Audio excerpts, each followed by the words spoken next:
Bonjour à tous et bienvenue sur cette nouvelle vidéo consacrée à l'analyse technique et à l'utilisation des figures chartistes en training.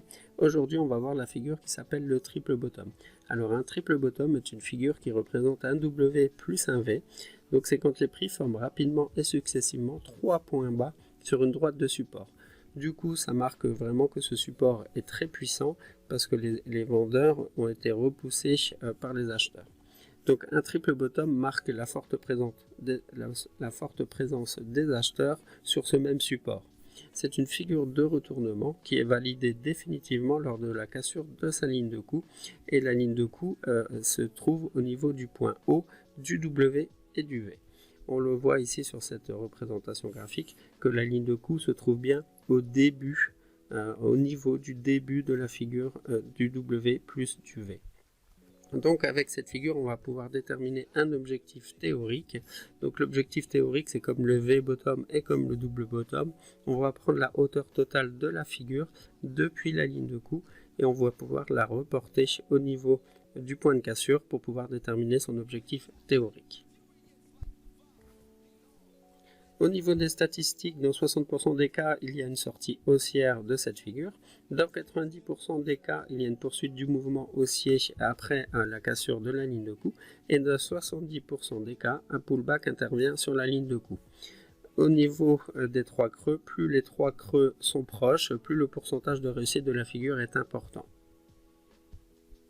Il y a également une information supplémentaire avec cette figure, c'est que plus le mouvement baissier avant la formation de cette figure est important, plus la hausse suivant cette figure de retournement sera importante également.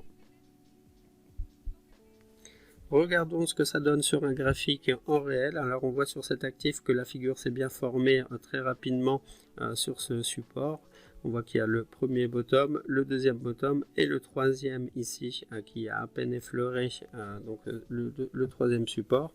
Et donc on prend la hauteur totale depuis le début de la figure jusqu'en bas des bottoms et on va le reporter ici au niveau du point de cassure pour déterminer son objectif théorique. Et on voit qu'il a été atteint quelques unités de temps après par une mèche qui était atteinte cet objectif.